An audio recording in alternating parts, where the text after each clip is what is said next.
My fiancée said, "You're replaceable. Never forget that." When I questioned her loyalty, I said, "Good reminder." Then I replaced myself in a way that destroyed her ego. Her jaw dropped when she saw I, 32 male, was reviewing our wedding vendor contracts when I noticed something odd.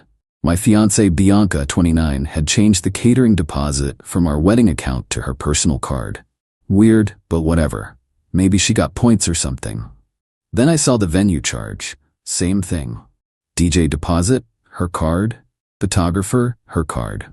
We'd opened that wedding account together specifically for wedding expenses. I deposited $15K. She'd deposited promises to add her half after her bonus came in. "Hey, why'd you move all the vendor charges to your card?" Not looking up from her phone. Just easier to track. But that's why we have the wedding account. Don't worry about it.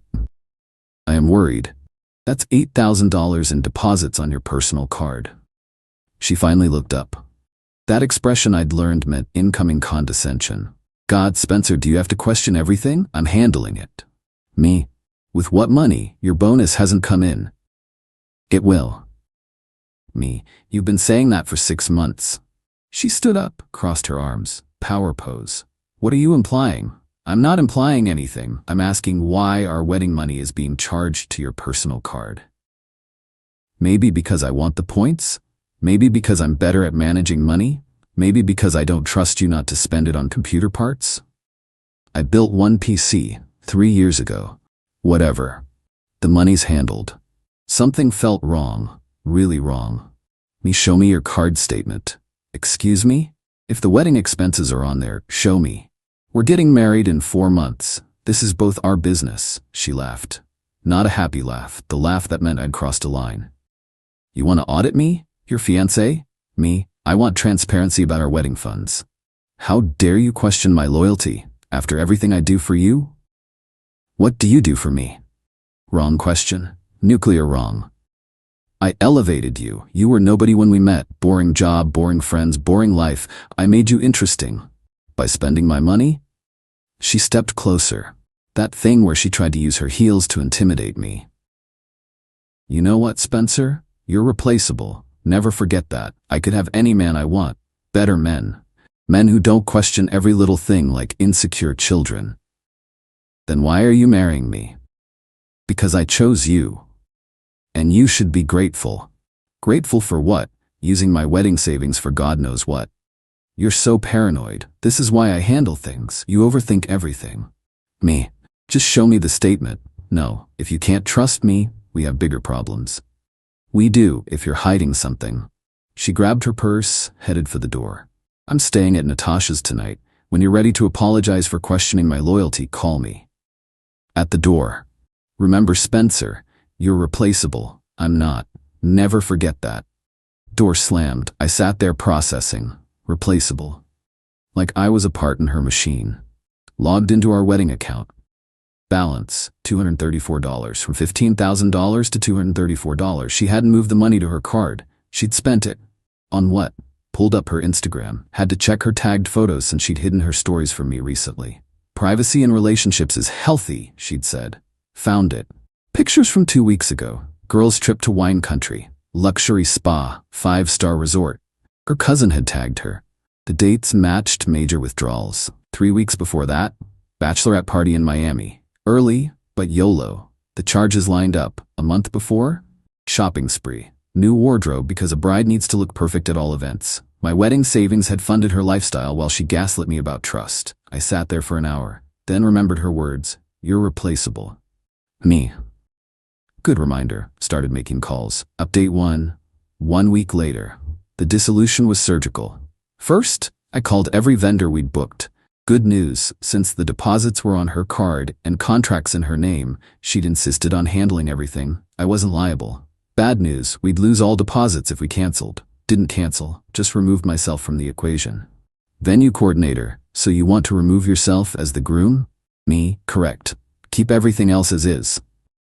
But it's a wedding? She says I'm replaceable. Let her replace me. Next, the apartment. Lease was up in 2 months. I'd been planning to renew, assuming we'd need it until we found a house. Called the landlord. Me, I won't be renewing, just giving you advance notice. What about Bianca? Me, she can apply on her own if she wants it. Based on her income alone, she wouldn't qualify. You know that, right? Not my problem anymore. Then the fun part. See, Bianca worked as an influencer marketing consultant. Translation, she had 3K Instagram followers and occasionally got free products. Her actual income? Maybe $800 a month from one steady client. I'd been covering rent, $2,200, utilities, $300, her car payment at $50, insurance, $200, groceries, $600, her gym membership, $80, her phone, $90. Everything was in my name because her credit was temporarily challenged from her entrepreneurial investments, failed MLMs. I set calendar reminders for when each needed to be canceled or transferred. Day 3, she broke the silence. We need to talk.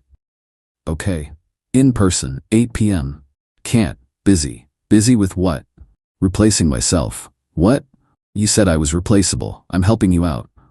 Stop being childish. Come over. No thanks. She called 43 times. Didn't answer. Day 5, she got crafty. Showed up at my office with lunch. All smiles. Thought you might be hungry. I'm good. Please leave. Spencer, don't be like this. I brought your favorite. From the place across town? That's a 40-minute drive. I wanted to show you I care. About what? Your rent that's due next week? Her smile cracked. Can we talk privately? Me? No, I have work. I'm your fiancée. Ex-fiancée. You can keep the ring though. Consider it severance. She threw the sandwich at me. Security escorted her out. Day 7 brought the real panic. Her cousin Natasha called. Natasha, what did you do? Bianca's freaking out. Me about? She says the wedding account is empty. Has been for weeks. She spent it. On what? Meet your wine country trip. Her Miami weekend. Shopping sprees. Silence. She said you were paying for those as gifts. With my wedding savings. Without telling me. Oh, that's, wow. Yeah. She's calling all the vendors trying to get refunds. Me, good luck with that. They have strict policies. She asked me to loan her money. For? Rent, car payment, said you cut her off without warning. I haven't cut anything yet, just gave notice I won't be renewing or paying next month. She hasn't worked a real job in 2 years. I know. You were paying everything? Yep. While she spent your wedding money? Yep. I'm not loaning her money. Smart choice. Update 2. 3 weeks later, the replacement auditions began in earnest. Bianca pivoted to damage control mode, posted on social media about toxic relationships and knowing your worth. Vague booking at its finest. Sometimes the universe removes people who dim your shine. A queen doesn't chase, she replaces. Thankful for lessons learned and bigger blessings coming. Translation, she was desperately trying to find my replacement before bills came due. Enter contestant 1, Garrett, her ex from college. Investment banker. She'd always mentioned how successful he was. He liked all her posts, slid into DMs with fire emojis. She posted stories from their dinner dates, expensive restaurants, champagne, designer gifts. One problem. My buddy worked at Garrett's firm. Buddy, yo, isn't that your ex with Garrett Chen? Yeah, why? Dude just got fired. SEC investigation. Insider trading allegations. Seriously? His assets are frozen. He's borrowing money for lawyers.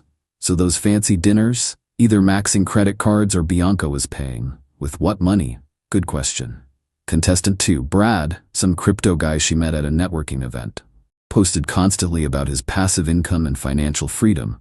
She lasted 1 week before discovering financial freedom meant living in his mom's basement, day trading with his grandmother's inheritance. Contestant 3, Miguel, a serial entrepreneur, red Ferrari in all his photos. Talked about his empire. The Ferrari was a rental. The empire was drop shipping fidget spinners. In 2024. Meanwhile, the bills arrived. Bianca, emergency. Landlord says I don't qualify for apartment alone? That's unfortunate. Bianca, this is your apartment too. Not after next month. Where am I supposed to live? That's a you problem. You're really going to make me homeless? I'm moving out of an apartment I've been paying for entirely. What you do is your choice. She tried emotional manipulation. Remember when we picked this place? You said it was perfect for us. It was perfect when us meant partnership, not me funding your lifestyle. then practical desperation. I'll pay you back for the wedding money. With what? My business is taking off. You're one client? I have 3 now. At $300 each, that's $900. Rent is $2,200. You're such an accountant about everything. I'm an engineer, but math is math. Finally, threats. I'll tell everyone you abandoned me. You already did. How's that working out?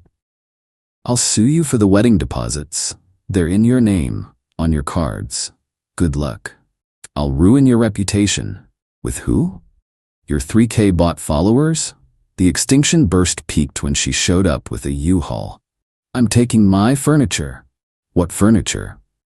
The couch, the TV, the bedroom set. That I bought with my credit card, have receipts for? I picked them out. And I paid. They're mine. She tried to push past me. I showed her the receipts on my phone. Those were gifts. No, they were purchases for my apartment. She actually stomped her foot like a toddler. You can't do this. Do what? Keep my own property? I made this place a home. You made it expensive. The U-Haul driver looked uncomfortable. Ma'am, are we loading anything? Yes. She looked around frantically. Realized she hadn't paid for anything. My clothes, my makeup. Already boxed by the door. Help yourself. She left with 3 boxes and shattered pride. Final update, 2 months later. The wedding date arrived with poetic timing. I'd moved into a nice 1-bedroom downtown. Smaller but mine. No throw pillows that cost more than groceries. No accent pieces that served no purpose. Was having coffee and scrolling LinkedIn when I saw it. Bianca had updated her employment. Marketing director at Prestige Partners LLC. Interesting. Googled it. Company registered last week. By her. She'd made herself a director of her own company. The fake it till you make it reached new heights. But the real entertainment came from Natasha's text. Natasha, you need to see this. Me. Check Bianca's stories. I'd been blocked everywhere, but Natasha sent screenshots. Bianca, in a wedding dress, at our venue, with no groom. She'd done a self-love photo shoot on our wedding date. At the venue I'd paid the deposit for. The captions, marrying myself because I'm that worth it. A queen doesn't need a king, celebrating independence and self-love. The comments were brutal. Girl, this is sad. Didn't you have a fiancé like last month? Ma'am, this is embarrassing. The venue you couldn't afford alone? But the best part? The photographer tagged the actual story. When your client can't pay the full amount, so you agree to exposure, but they have 3K followers and half are bots. Never again. The venue coordinator liked that comment. Meanwhile, I was at a sports bar with friends, watching the game, not thinking about what could have been. Because what could have been was a lifetime of funding someone who saw me as replaceable. My phone buzzed. Unknown number. Unknown, this was supposed to be our day. Who's this? You know who? Bianca, you're blocked for a reason. I'm at our venue, in our dress. Your venue, your dress, your debt. Don't you feel anything?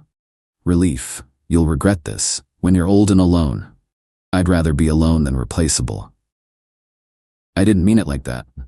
Yes, you did. You were supposed to fight for me. Why? You said you could have anyone. I chose you. And I chose self-respect. She sent 12 more messages, didn't read them, blocked that number too. Later that night, Natasha sent one more update. She got kicked out of the venue. Why? Couldn't pay the balance. Thought the deposit covered everything. It was 20%. She's now trying to sell the dress in the parking lot. That's... Wow, Spencer? Yeah? You dodged a nuclear missile. I know. 6 months later, I ran into her at a coffee shop. She was with some new guy, explaining how she was a director and had big plans, and her ex was intimidated by her success. New guy looked like he was mental calculating the bill. She saw me, froze. I waved, went back to my book. She left without ordering. Her Instagram bio now reads, CEO of Prestige Partners, entrepreneur, marrying myself daily. Last I heard, she moved back with her parents. Still posting about building empires and knowing your worth. Still hasn't figured out the difference between worth and cost. She said I was replaceable. Never forget that. I didn't forget. I took notes. Then I replaced myself with nothing and watched her realize that nothing was exactly what she had without me. Her jaw dropped when she saw me living perfectly fine without her. When she saw her replaceable assessment was projection. She was the replaceable one. Replaced herself right out of my life. Best wedding gift I never registered for.